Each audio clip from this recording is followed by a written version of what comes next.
verse of the Bhagavad Gita of the 18th chapter. Yasya naham krito bhavo buddhir yasya nalipyate hatvapisho iman loka nahantina nibadhyate. And this is in the context of this whole debate about how any activity which fructifies, which happens. How does it happen? And he mentioned about these panchetani mahavaho karanani nivodhame sankhye kritante praktani siddhai sarvakarmanam. And he has clarified that Atma is not a karta, not a bhokta, and then he's talking about it. Purpose is very clear because there was a dialogue on sannyasa and tyaga just before this. And karma phala tyaga is the science through which a person gets jnana yogyata, or the eligibility to get into the discussion and meditation on the Atma Tattva. This antakarana suddhi requires purification, polishing of one's approach to doing duties, and in a certain way, successful overcoming of the weaknesses associated with how we do our work. हम अपना काम कैसे करते हैं? So we have to purify that. And how do we purify? By withdrawing phala sanga, the phala and ashanga, both craving for results and associated the emotions, whatever we experience, like I'm the owner, I'm the doer, I should get this result, and therefore Bhagavan has explained that what is that sattvika tyaga, that phalasanga tyaga is the real tyaga. It's not about running away from activities, even though he says, yeah, ultimately, karma tyaga and phala tyaga, both that is for the Paramahansa sannyasis who have already successfully put an end to any more involvement in activities, and that doesn't come for free. It comes only after doing one's duties. And we discussed, as we had discussed in the previous class, in the context of each one's individual lives, we have to take a call. But generally, in 99% of situations in life, wherever you are, you have to complete your activities and duties. Now he mentions about these 5 factors of doing karma. One might get confused as to why he was saying all this, and he has clarified that I have to tell you about the science of karma so that you do it well and you overcome it, you go beyond it and become eligible for meditation on the Atma Tattva. For you to elevate yourself to that level, you need to understand. If you don't know the terrain, if I tell you only about the destination, but don't tell you about the terrain, you will never reach the destination. That is what Bhagavan is telling Arjuna. I am talking about ultimate Tyaga, Sarva Karma Sannyasa, along with Phala and everything. But that is the ultimate destination. You need to know the terrain and the path, the journey path that you have to pass through. It involves a lot of hurdles and obstacles. So you need to know what are the factors, and therefore he mentioned all that. Adhishtanam tatha karta. You require this physical frame, this sustula shikshma sarira together, then karta, this antakarana, and this karanam, all the indriyas, then prathak vidham, the vidasya prathak sheshtaha, livaya sheshta pranapanadi, all these different kinds of movements of the body, that is also required. And then finally, daivam cha evatra panchakam. So you also need that divine grace and approval of whatever we are doing is done by the divine. Good intentions are perfectly supported. Bad intentions are discouraged. Sometimes allow to happen. Bhagavan has explained the Daivi and Asuri Sampath. He has said that I want to punish the guilty, so I give him opportunity to, commit a crime. Like the police who is trying to hunt down a terrorist, they keep an eye. They wait for him to take the next wrong step. Then they pounce on him because they know he is going to commit another. It's true about all criminals, and that's Bhagavan is saying. That is how, so he will encourage, he will discourage. If you want to do good activities, he wants to reward you. What does the manager do? He waits for you, he gives you an opportunity to do a task. You do it very well, then he gives you a promotion. Nobody can criticize him. That's what Bhagavan does with us. That's what he mentioned in the previous chapter that we were doing. Then he's saying, Sarira Vang Manobhir Yat Karma Prarate Naraha Nyayam Abhiparitam Bapanchedasya Etava. Whether you are doing punya or papa karma, these five factors are verily in the process. That's how he has mentioned the three types of karmas. Don't we ever think that karma means whatever we do externally? So he's saying kaika, vachika, and manasika. Even use of hurtful and rude words is karma, and we've got to be careful of the consequences of whatever we say or even think about. And then we are coming in, then tatreva kartarmatmanam kevalam tu yaha pasyati akrita buddhitvad na sapasyati durmati. And then he immediately in the next verse said that the person who looks at the Atma as the Karta, along with these five factors, it is the Atma who is doing everything. The one who thinks like that, whereas Atma is actually completely Kevala. Absolutely, there is no second out there. It cannot combine with anything. But the one who thinks like that, he is verily a Durmati. Why? Because he's not Sumati. His mind has not been purified. He's not very mature. Now, this is the context in which this verse is coming.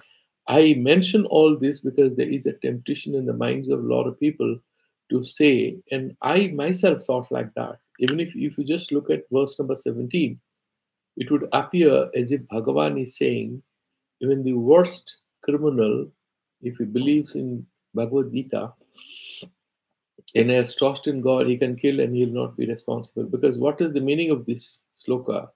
The detailed contemplation in it clarifies the meaning, but immediately the Vachyartha, if you just look at the what word meaning of these set of words which make this particular verse, Yasya Naham Krito Bhava, the person who doesn't have this ahankara, the ego self, the ego identity that I'm the karta, I'm the doer. Buddhir Yasya Na Lipyate, whose antakarna, the buddhi, that is what is referred to as karta. So he doesn't have this naham krita. So that means what? That karta shouldn't be there. Therefore, buddhi yasya na lipate. Buddhi may be there, antakarna, but may be there, but it doesn't get involved. Hatvapi sa iman lokan. Even if he kills people here, no hanti na nibadhyate. He neither kills nor is he imprisoned with the burden of negative karma in the process. He is not bound by the ill effects of this karma. Now, if you just look at the sentence, any logical, rational guy, any scientifically oriented guy, any modern mind, even anybody who is familiar with Sanskrit, you might say, now what nonsense are you saying? You mean to say that a person who kills just because he speaks in the language of Bhagavad Gita, he's not responsible for it. I mean, that is not acceptable. And that's a dangerous statement because you are going to give justification to a lot of criminal activities. And this verse we need to meditate on very carefully to understand what is the intended message. This verse is quoted by some Western scholars these days to say that Lord Krishna was actually justifying violence. You look at this verse. And then there is this funny story which is also making rounds. And there is this Western philosopher called Zizek, who is very popular. He's a cult figure in the universities, especially among progressive students. He's a great writer. I once heard him in Delhi. He's a very charismatic person. So on YouTube, you can just see once he's saying, do you know this Himmler was part of the Hitler's regime? He used to carry, because he used to get very depressed looking at the death of these Jews, which were being murdered by the Nazis.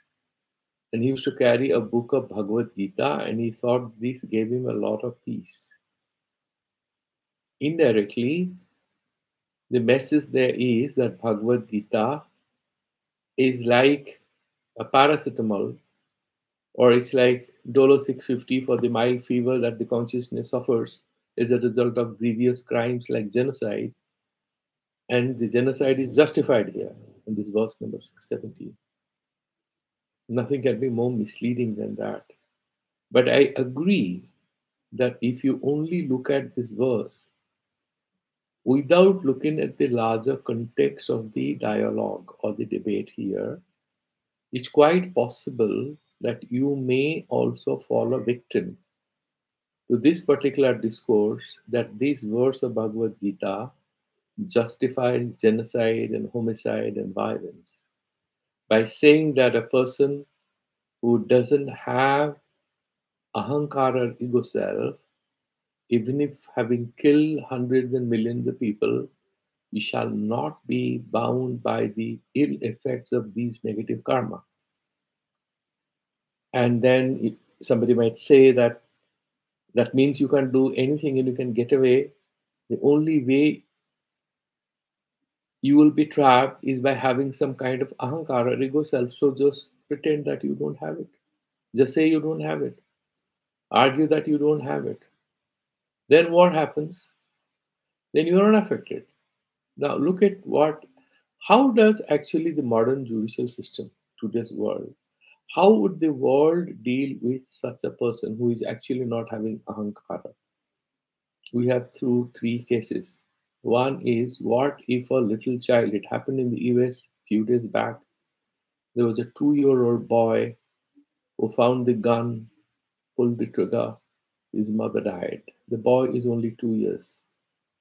Killed his mother. Didn't he know about it? Did he want to hurt his mother? No, he loved his mother. What did he do? He just killed without knowing. Did he have ahankara? Does he have a proper ego self? No, it's not even developed. Then you have some people who are mentally retarded or who is actually mad, maybe he's schizophrenic. And then what happens? He pulls the trigger, he kills people, and he doesn't know. He's mad. Now, what does the modern society do? What do we do? Actually, the law says you cannot punish a person until you have actually proved what is the intention for that crime. You have to find some motivation.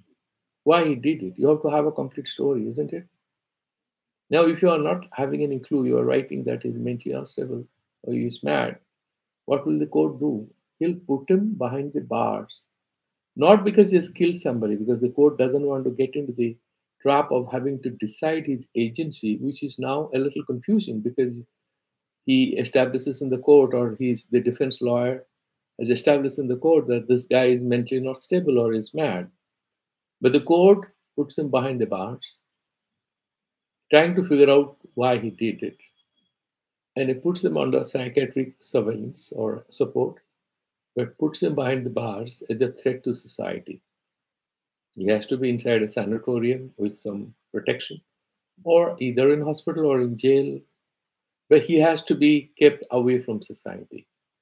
In case of a little child, what do you do? There is no agency. And so, in that case, what do you do? Can you punish him? No, you don't punish that little child. He doesn't even know. What do you do? Under, like in India, we have the JJ Act. Anybody who kills below 18 is kept in the, whatever juvenile homes for 3 years and is released. One of these guys who was part of a brutal uh, gang rape of a innocent girl in a bus. You remember that horrific, event. He got away because he proved that he is less than 18 years of age. So he was in a juvenile home for 3 years. He got away. Many people are using children as terrorists, as suicide bombers, all kinds of things because the law sort of. So we have one situation here. The law does recognize, the modern jurisprudence also recognizes that the consequences, the punishment can be given to a person only when willful agency is proved. And there'll be a bit of a liberal interpretation of the event. If that fellow is under certain pressure, like a person suddenly comes home and he finds that his little child is being abused or attacked by somebody, he pulls the trigger and kills that guy. So it's called, it's provocation. He didn't know it. He might get away. He will not be punished because you have to say that willful agency is the ground for punishment, even in modern systems. That's number one. Number two, what happens? Just imagine, I'm just giving you a situation. There's a person, he suffers from what is called somnambulism. It's called sleepwalking. He's a somnambulist. It's proved he's on a medication. Now, in sleep, he will wake up and walk. Actually, he's conscious, but doesn't have that ego self, or that ego self is kind of clouded. He doesn't know what he's doing. His moral self is not there. And in that state, imagine if he commits any crime. Can you punish him? What do you do in that situation? But can you allow him to be in society? You will seclude him. Okay? Why am I saying all this? Is that even in modern jurisprudence, agency is one critical ground for discussing the consequences of karma. So it's not only Bhagavad Gita saying, but the statement that is mentioned in Bhagavad Gita is for a spiritual purpose. It's not to actually have a legal debate or a moral debate or ethical dialogue or debate on whether we can allow some people to get away because they are Atmagyanis and they are murderers, but we cannot do anything. That is absolutely not the purpose of this statement here. Nor is it a justificatory statement by Bhagavan Krishna because he wants to kind of incite Arjuna to take up arms. That is one negative interpretation of this by some foreign scholars. That is absolutely not the purpose. This is essentially said in a larger context. This is what is called Arthavada, Stutyartham. Right? We say that this boy is like lion, Vajrahastaha Purandaraha, Aditya Yupaha. There are so many Arthavada sentences in the Vedas. Similarly, this is mentioned. Even if he kills, he shall be punished.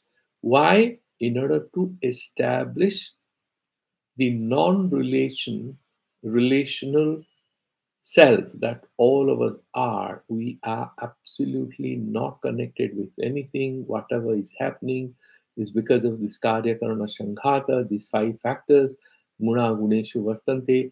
This has been said again and again and again to explain to us that the Atma is niskriya, nirvikara, nirlepa.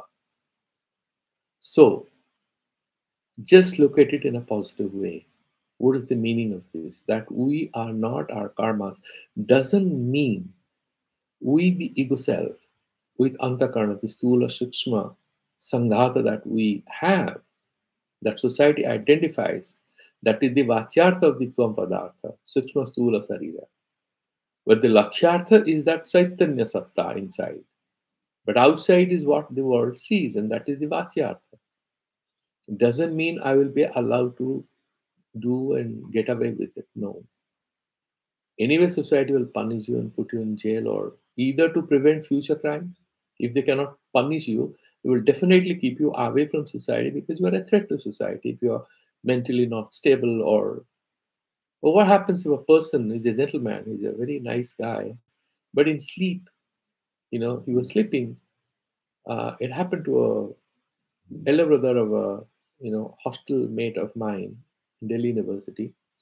He was an IAS officer in Punjab those days, was kind of under heavy terrorist activities. And he used to keep a carbine with him. I don't know why he used to do that. So he was sleeping and he was so much scared that he had this either a Sten gun or carbine, I don't know what it is. He had an automatic gun with him, loaded with about 30-35 bullets. It was there and he was holding it, he was sleeping, and he had put it in lock, but that night he had just forgotten. And he pulled the trigger in sleep by mistake because he was always holding any noise, anything, his finger will go there because all the time he's scared that he may be attacked by some terrorist. He was a district collector. So what happened to him? He shot himself in the leg. He was hospitalized for several weeks. I think he must have recovered. He became fine. Now, what he actually that night, his wife was sleeping next to him. His child was sleeping next to him. In sleep, you pull the trigger and you kill your child or your wife. What happens to you? It's homicide. What happens? Is a murderer. is an agency. So there are all these events I'm saying, these are difficult events. They require a thorough look by the legal experts before any punishment is given to that person involved. You have to figure out motivation and agency. But here, this sloka, again and again, I'm saying all this in order to drive home the point, is not a discussion on law at all. It's not about what is going to happen to a person who is committing any crime. That's not the point here. The point here is to drive home the point, the conclusion that the self, the Atma, of all of us is actually one. And it's not different from the supreme being. Everything we see, all divisions, all conflicts are apparent, are delusional. At the empirical level, you have to deal with all them, but never forget that essentially the truth of our existence is harmony and unity. Apparently, a lot of problems. We have to deal with them. We have to go through them. You have to catch a bus or a flight. You may have to get a little angry or may feel put off about the guy who's standing in front of you and speaking too loudly on phone, or he's blocking your movement. These things can happen. These are very superficial levels of your responses. That doesn't take away the inner truth of reality. That all of us are essentially one. Therefore, in that context, it says that a person who doesn't think he has that ahankara, that he is the doer, and whose antakarna, whose mind doesn't get involved with whatever is happening, he doesn't get affected. Now, put it in a context like this, that you are standing in a queue, there's a check-in going on, or maybe there is this security check, and you have got a tray and somebody takes it away from you, or he breaks the queue, you're put off, and you say, what the nonsense going on here? Why didn't you behave yourself? Then you move forward. Well, you are a student of Vedanta, you do meditation in the morning, and that absolutely doesn't affect your sadhana. Yeah. Remember, Bhagavad Gita is saying that a person who has Nirmala Antakarna and he has Atmakyana shall remain a Vidheya Atma. He's beyond Papa Punya, but he's a Vidheya Atma in the sense he doesn't require any Vidhi. What is moral spontaneously happens to him. He has perfected that. It's like a very seasoned, classically trained batsman goes to play cricket. He doesn't slog. Naturally, he plays those shots which are very difficult for others, whatever the situation. He can play those classy shots even in last 5 overs of a one-day match. He's well trained. Similarly, with Vidheya Atma, even after Atmagyana, he has no ahankara bhava. Even then, he doesn't commit any crime. That has been clarified. Therefore, this sloka doesn't mean that he can commit crimes. We have to keep in mind that this is about the purity of the self that we are discussing, and that is what Sankaracharya first will do. There's a long dialogue on this particular verse in Sankaracharya and Madhusudana Saraswati. So we'll try to finish Shankaracharya today in the next 30 minutes, and we will take up Madhusudana Saraswati tomorrow. Now I'll be going a little, reasonably fast, not very slow, not very fast, but you just have to be a little attentive, then we'll make sense of everything. Yasya Sastracharya Upadesha Nyaya Sanskrita Atmanah Na Bhavati Ahankritah. The guy who has studied the text, the Sastras, and listened to the gurus, and Nyaya Sanskrita, and he has kind of cultured his mind with good logic, good, the whole logic of, moral considerations and ethical and philosophical considerations. Atmanaha. Here, Atma is not the pure soul, but Atma can be used for different purposes. It is Antakarana. Na bhavati ahankrita, and that particular thing doesn't have this particular thing. Ahankarta iti eva lakshano bhavana pratyaya. He doesn't have this ahankara that I am the doer. He doesn't have those kinds of things because his mind has been purified. He has known that because of this trigunatmika maya, things are happening, and he appears as an agent but he's actually not doing. By he, I'm referring the moment by he or she or you, we are referring to the pure consciousness. None of that has anything to do with what is happening. But yes, if you're referring to as this antakarana one, purusha, this karyakarana sanghata, that sarira, mana together, yes, I mean, in society you cannot say I haven't done it. Yeah, you will be responsible. But remember, even if you say you are responsible and you are an individual and everything, actually you are neither an individual nor an agent from a paramarthika level of perspective. Don't confuse that ultimate philosophical Vedantic perspective with the everyday empirical world in which you have to engage, and therefore you have to take moral responsibility for whatever happens through you. Ete eva adhishtanadayah, that adhishtana, then you have the, this karta, antakarana, right? We discussed on the indriyas and the pranas and daiva, these five factors. Adhishtanadayah, avidya atmanikalpitaha, and then these are imagined to be happening and related to the atma. Why? Because of ignorance. What is that? It is anadya vidya. That is the Vedantic thing. Avidya atmanikalpitaha sarvakarmanam kartaru na aham. These five factors are actually responsible for what is happening. Yeah, you please punish me because it has happened through this system. But even if I'm punished, actually a pure Vedanti will realize he's not being punished because he's always in that pure state. Na aham tu tad vyaparanang shakhi bhutaha. I'm just a witness to everything that is happening from morning to night. So a real Vedanti is a husband, he's a father, and then he is an officer. He's doing everything, but he's smiling all the time within, and he's doing this Omkara Chintana. And Papa, you absent minded? No, I'm here. Wife says, what are you thinking all the time these days? No, he says, no, I'm there. No problem. They are all suspecting that there's something wrong with the father. No, there's something right with the father because he's now very much interested in Vedanta. So he's not getting too much involved. He becomes a little forgiving, a little compassionate. He doesn't get angry too much. He just loosely, as they say in batting, if you have a bouncer, if you are holding it too tightly, you will give a catch. The same ball hits the bat, we are holding it with loose handles. The ball hits the bat, falls nearby, so you are not catch out. Right? That is what the training is all about, batting. So you just have to bat not with a very loose hand, especially when you are facing bouncers. Because the moment your bat touches the ball will travel a distance and there'll be somebody to catch the ball. That is the temptation. That is the situation in our lives. So, aham tu tad vyaparanam shakshi bhutaha. I am that the witness. Aprano yamana shubho aksharat varataha para. Mundakopanishad 2:1-2. That particular Atma is apranaha. Prana here is beyond all the indriyas. Amanaha, it doesn't have a mind.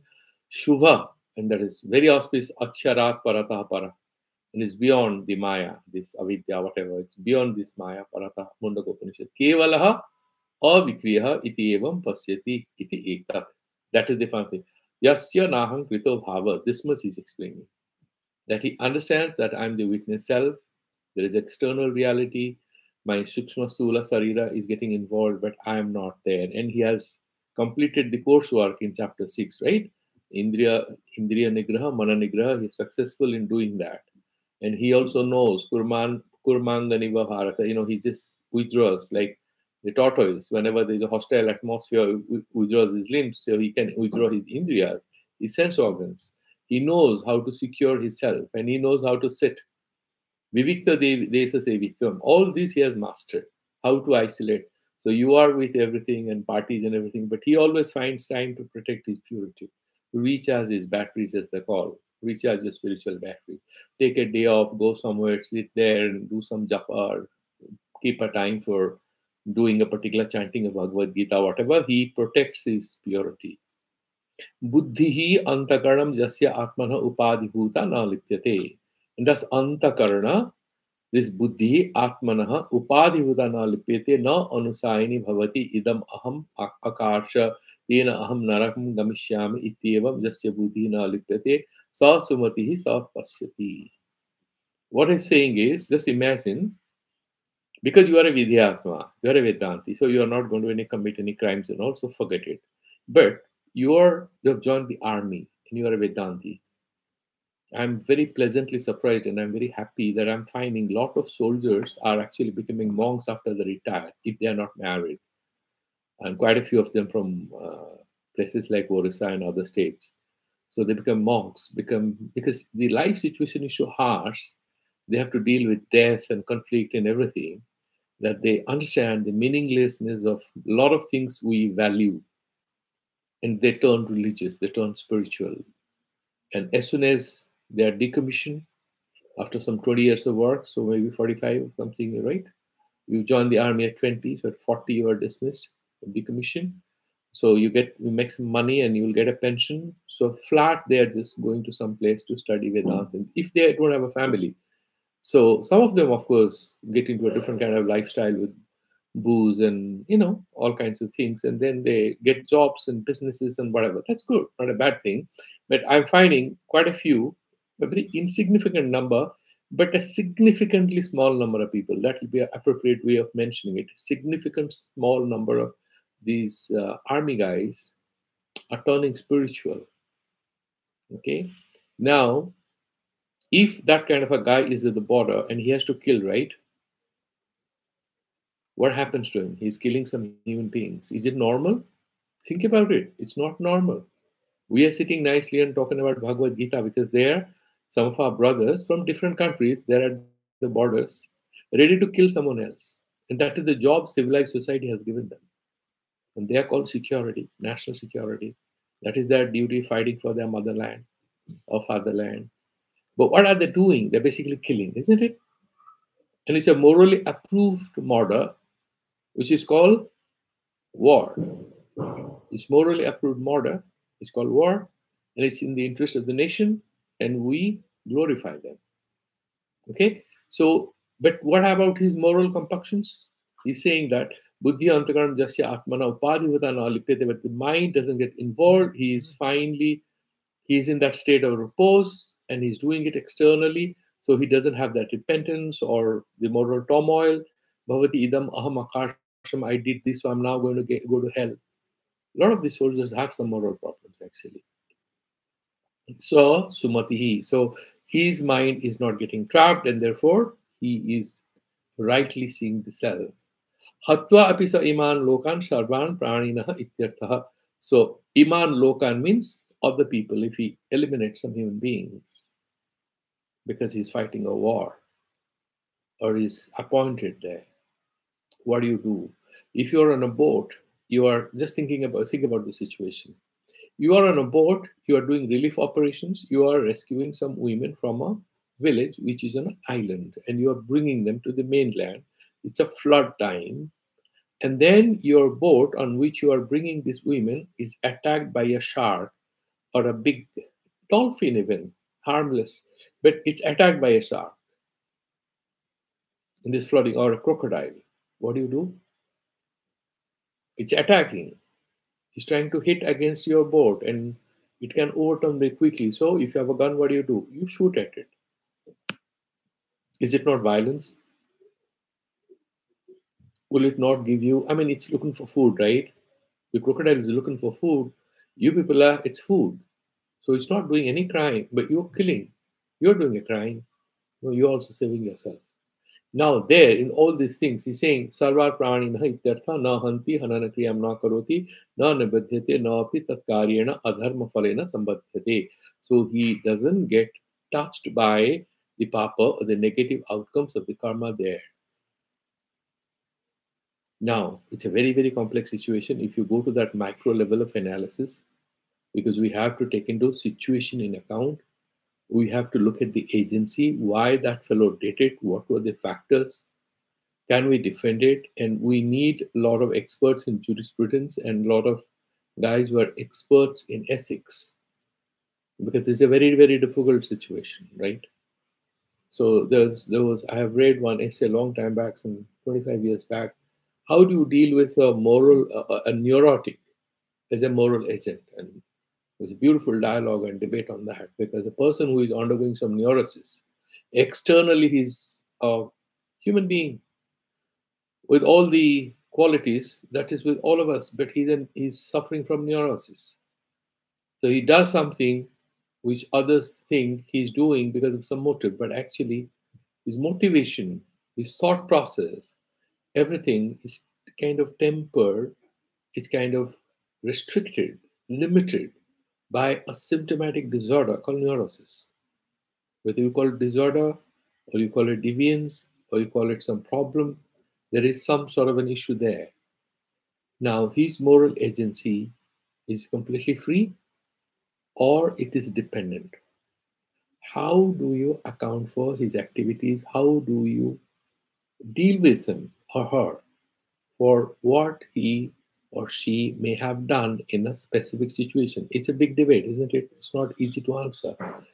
People will say, what is the situation and what was the motivation? Why he did it? Was he aware, even though he has neurosis? Can you deny the fact that, yeah, he did it? Otherwise, he's eating, he's protecting himself. Why should he hurt somebody else? All these issues is going to come. Otherwise, everybody will get away with whatever they do by saying that we have emotional problems, we are neurotics. All people will get away. Therefore, this is put in a perspective. Now, therefore, the question comes, Nanu hatvapi na hanti iti vikrati siddham. How can you say, even if he kills, he doesn't kill? It's very difficult because violence is pratsiddha karma in Vedas. Na hinsyat sarpabhutani. You can't hurt anyone, you cannot do any violence. Even kratvartha hingsha is not free from papa in Shena Yaga. In certain other karmas, we discuss Nitya Namitika karmas like Darsha Purnavasha. There's some people saying that we should not do it. The Sankhya people. There's a long dialogue, avoid this karma. The best thing is to do Sravana Manana Nidhyasana. The karma kandas are not free from certain negative impacts, and the scholarly people are a little divided on that. So he's saying, Uchyate Yadyapi Shutihi, please my boy. This is a Arthavada Vakya. It is Stuti Paraka. In order to praise the Atma, this sentence is written. Actually, the meaning of this statement is not that if you kill, you will not be punished. That is not why that statement is made there. It is essentially made to glorify the purity, the non-connectedness of the self. That sort of statement is mentioned there. But the Tatparya is not in that statement. It is elsewhere. It's about the greatness of the self that we are. So your attention should go there, not get stuck with this statement. That's what he's saying. Naisha dosha, however, he's saying, even though it's a stuti, I will explain, it is not a big problem. Laukika paramarthika drishtya pekshaya tadupapattehe. So, when a person is doing any karma, he's a murderer, laukika drishtya. And you should also punish him laukika drishtya. Will also be punished laukika drishtya. Okay, he's a murderer, so you will hang him. Paramarthika drishtya, is he a murderer? If he's a murderer, who is the murderer? Is the Atma murderer? His body is murderer? His Sukshma Sarira is murderer? Who is the murderer? Whom are you going to hang? Will you hang the self? Or will you hang the body and mind or whatever? That Karyakarana Sanghata, that Jivatma, you are hanging. But whom are you hanging? Even if you hang, that Jivatma is dying or he's going somewhere? No, he's going somewhere. He suffered. So, Laukika Drishtya, he does murder and he does pay a price for it. But the only purpose of the statement is to say, keep that at that Laukika level. Every act of violence has negative karma, it will be suffered by the Jivatma. Paramarthika Drishtya, if you take the lens up, it's like there's one bus and a truck and they hit against each other, there's an accident. But you are flying at 40,000 feet and you took a picture. Will that picture capture that accident? No. Then if you go outside the solar system, the whole solar system is like a dot. Could you even see the planet Earth? What about this murder? No, you will not see this. This accident you will not see. So it depends on the level of the vantage point from where you are looking at it. The ultimate vantage point is to actually recognize all of this is just one, a pure consciousness. So from that higher perspective, the explanation which is being made here is that Laukika Drishtya, he's a murderer, he'll be punished. But Paramarthika Drishtya, that pure self is not affected. Because when we say Atma, we are no more talking about that particular person. We're talking about there's only one soul. There's one reality, isn't it? There are some people who have Aneka Jivavada, some people talk about Eka Jivavada as well. Even if you accept Aneka Jivavada, when you talk about Atma, you are not talking about several Atmas, only Nyayikas do it. The Vedanta is only talk about one Atma, whether it is Dvaita or Advaita or whatever, you know. The pure consciousness ultimately is just one, isn't it? Of course, the Madhva school will say something else. Dehadi Atma Buddhya Hanta Aham iti Laukiking. So if you have body, mind, and all, yes, I am the murderer, you'll have that thought. Drishtim asritya hatva api iti aha. Therefore, he's mentioning having killed. Yatha darshitam paramarthing drishtim asritya na hanti na nibadyate iti yat ubhayam upapadyate eva. However, from a paramarthika drishtikona, from a higher elevated way of looking at it, when that you have actually not done it, because when you are looking at the pure self, your mind, your body, your activities, anything is not there. It's only pure self. Now, this questioner, the doubt there is a question over there. Nanu adhishtanadivi samhuya karoti eva atma kartaram atmanam kevalam tu iti kevala sabda prayogat.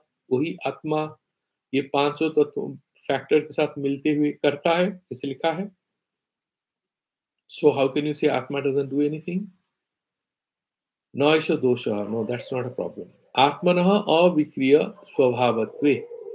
That Swarupa of Atma is avikriya. It doesn't undergo any changes. Brahman doesn't undergo any changes. It's Maya which undergoes any changes.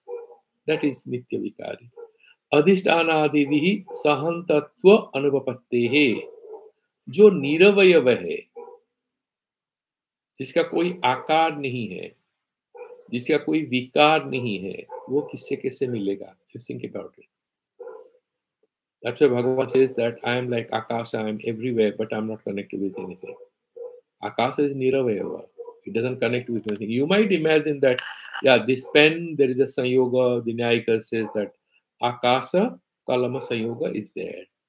And here what happens? No, this is one Desha, this is another Desha, this is another Sanyoga there. So they have those imaginations.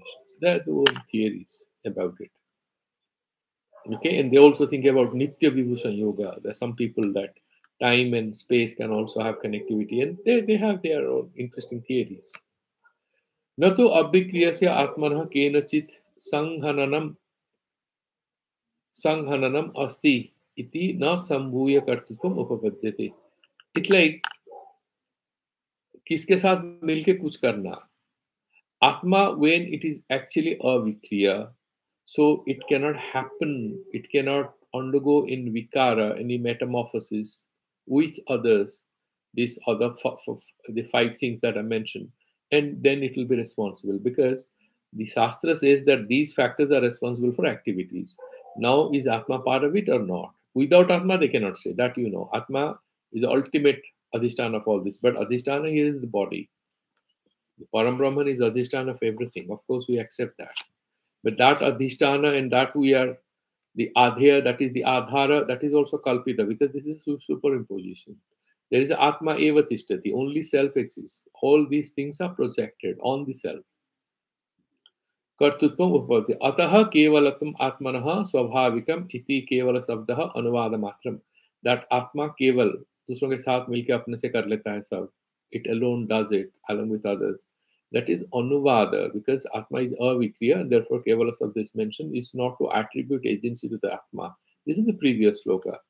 Avikriyatam cha atmanah sruti smriti nyaya prasiddham. Now is giving evidence that you look at the Shrutis, Upanishads, you look at the Puranas, and it's and Nyaya, logically also, the Atma cannot be Vikari. The Atma cannot undergo any changes. Avikaryo ayam uchyate gune reva karmani kriyante. It is because of gunas the karmas happen. Avikari ayam uchyate. This Atma is avikari. Sarirastopi nakoroti, even though it is in the body, it doesn't do anything. Ityadi asakrit Upapaditam, asat again and again. These have been upapaditam, explained, mentioned. Gita su eva tavat, even in Bhagavad Gita. Shruti suja dhyayatyeva lilayatyeva. It appears as the Atma is doing meditation, is doing lila. The Chandogya Upanishad 7:6:1. Evam iti adyasu. Nyayatah cha niravayavam aparatantram avikriyam atma tattvam iti rajamargaha. It is also perfect to say, even logically, that whatever is niravayava, it doesn't have a physical shape. It cannot be paratantra. Paratantra is what dependent on anything. If something is without a physical shape, it's held by what? It doesn't have any physical self. Who is supported by whom? So that is saying that it is avikriyam atma tattvam. This is the best way to understand it. Avikriya vatva abhipamikami abhi. Atmana swakya eva vikriya swasya bhavitam arhati. Even if you imagine any changes, any vikara, any changes in the self, that must be swakya vikara. Like, for example, you just think about it, that the same sun morning to night, it goes, and sometimes it appears very bright because the way we look at it in the midday, and then it looks red in the evening. That is swakya vikara. It's not undergoing any vikara because it is joining hands with anybody or trying to do something. Nor is it responsible for the vikaras which happens on earth because of the sunrise, or you can try to associate, but that's not true. So, I mean, you certainly have dryness. The plants are drying because of hot summer, right? Or in the winter because of lack of enough sun. People are having cough and cold. And these vikaras, can you attribute to the sun? I don't think we can attribute to the sun. Yeah, we can say that, yes, that it's happening because of that, but it's happening here. It has nothing to do with the sun. Same way, the Atma is not responsible for all these changes is happening because it's not doing it. It's not a Shokya Vipara. So he's kind of being a little graceful about the Parinamavadis, I suspect, Shankaracharya. Of course, the Parinamavadis, Ramanujacharya wrote his commentary long after, but even if he's saying this, Abhivagamavada, even if you assume he's saying, he's not accepting it. Even if you say that Atma is undergoing any changes, in that case also it will be, we can talk about it only when it is Sukya Vikara. Not for Parakya Vikara, the Adhisthana, they are doing some karma and the Atma is responsible for it. Nahi parasya karma parena akritam agantugam arhati. Somebody else is doing something and you can't be accountable for that. Yatu avidya gamitam na tattasya. By imagination, because of a misled kind of a avidya is responsible for this faulty imagination, we cannot hold the Atma responsible. Yatha rajatatvam na suktikayaha. So there is this sukti, the seashell is lying on nacre on the seashore. And then you're walking in a full moon night and suddenly you think it's a silver coin. That silverness which you are attributing there, that rajatatvam, that silverness has nothing to do with what is there actually. That is the sukti, the seashell, the nacre. Jathava talamalavatvam balehi gamitam avidya na akasasya. The dark color, the blue color attributed to the sky. Is it of the sky? No, the children say the sky is blue. The student who studies some physics, they know sky has no color. Tatha adhisthana vikriya api tesam eva iti na atmanaha. So all these adhisthana and the karta and the antakarana and the prana, cheshta and daga, who are responsible for anything happening, don't link it up with atma. Tasmad yuktam uktam. Therefore, logically, it's been said. Tasmad yuktam uktam. Logically, it has been said. Ahang kritatva buddhi. Lepa abhavad vidwan na hanti na nivatyate. The ahankritattva buddhi, I am the doer, he doesn't have it. So if anything happens there by him, he may be a soldier fighting for his country. So, but he is not trapped by that particular ahankara mamakara. Nayam hantina mahanyati iti pratigya na jayate. He's saying, look, just don't look at this sentence. Look at everything else. And then you will understand what is said here. Na jayate, he's never born, but human things are born. So are you referring to the human beings or you're referring to Atma as something else? If it's not something else, how can you say it's never born? People are getting born. And it doesn't die. How can you talk like this? So obviously, you are not talking about the body and the mind. Laukika Drishya, the body and the mind are identified as an individual. They are born, they die, they undergo vikaras. We are not denying it. Paramarthikatvena, what we are referring to is na jayate, na vardate, vikriya rahita eva. That, then they are vikriya, the vikriya rahita, that is different. That is the self. Ityadi hetu vachana, na jayate is never one. Abikriyatvam atmanaha uktva. The atma doesn't undergo any changes, that has been said. Veda vinasanam iti vidusha karma adhikara nibrittim sastradu sankhipataha uktva. Bhagavan said, Veda vinasanam. The one who knows the Atma is avinasi. Veda vinasinam. And then, they are completely established in the self. Iti vidusha karma adhikara nibrittim. So then karma adhikara nibritti happens. They don't no more need to do anything. They are yogi for the jnana sadhana, shravana manana nididhyasana. Shastrado Sankshepatah Uktva Madhye Prasaritam Sa Tatra Tatra Prasangam. Wherever there is an opportunity, there is a context, Bhagavan does mention Kritva Iha Upasangharati Shastrartha Pindikaranai Vidvan Nahanti Nanipatyate. So he has made several statements and just don't pick this up in isolation. So this is a Upasanghara of this emphasis on the self as beyond any kind of labor, any kind of involvement, any kind of vikara. Evam cha sati deha vritva abhimana anupapatto.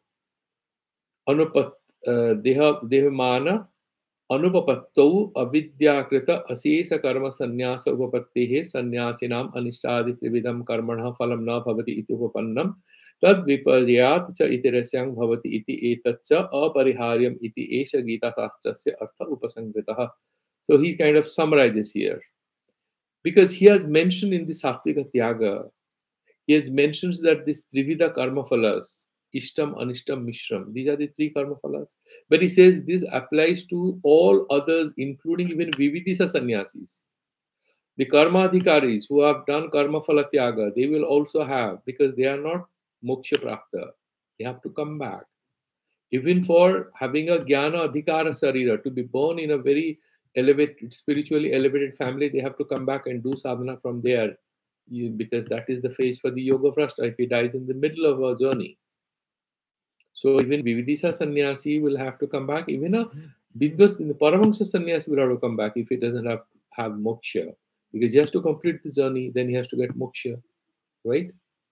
And therefore, only that Trivida phala doesn't apply to one category of people who are complete jnana karma sannyasis, sarva karma sannyasis who are established in the self, and they also have atma jnana. They will not come back. So when you are saying they will not come back, what does it mean? They are beyond all phalas, right? Hatvapina hanyate obviously will apply to them. Because Hatvapina hanyate is a metaphoric representation for any karma.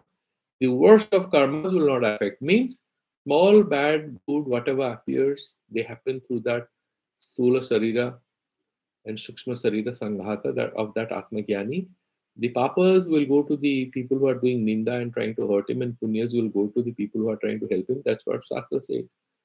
His agami karmas are shared by his people who serve him and try to hurt him. He doesn't take anything because he has no agency. So this particular thing is essentially mentioned here. There is nothing else. Sa esa sarva vedartha saro nipuna mativihi panditehi vicharya प्रतिपत्तव्य इति तत्र तत्र प्रकरण विभागेन दर्शितः आत्मभिः शास्त्र न्याय अनुसारेण. So he's saying, look, there are many statements here and there, and these depend on the context in which Bhagavan is explaining anything. They don't have to be interpreted in isolation from the overall discourse of what Atma is and what is the purpose of the Shastra. This Shastra is not talking about specific activities. Even though the guys who are not matured enough may think like that. And therefore, he verily summarizes it, saying this, Sarva Vedartha Sara Nipunamativi Panditehi Vicharya, by taking into account all these great scholars and sadhakas, aspirants, self-realized people, you must do one conclusion. What? That Atma is avikari nirlepa. In different prasanga, different statements may appear in Bhagavad Gita. You have to make sense of it in the larger context and what is the overall purpose of this text, and not get stuck with a few words because they appear very thought provoking, and they might actually mislead you away from the main conclusions of Bhagavad Gita, that the Atma is beyond all agency, and therefore the karma and karma phala do not affect it. Why is he saying this? What is the takeaway from the point here? That if you want to actually overcome the karma and its load and you want moksha, the first step is to get rid of the sense of agency. You might do your karma. You do your karma because you are in samsara, but don't get trapped by a sense of agency, because that in fact is the beginning of a spiritual entrapment, and that itself is a kind of self-limiting exercise. So that is how he sort of kind of brings it to a close. We'll stop it here and we'll look at the Madhusudana Saraswati, the same verse. That is a beautiful commentary where he quotes from some Upanishads. So the next two verses are longest commentaries because they are kind of critical and they involve a lot of scholarly thoughts. But we'll do it because we are doing it. This is the last chapter. We don't want to bypass or overlook anything interesting said by these two commentators. So we'll stop here. Any questions you can ask? I'm just putting an end to the YouTube.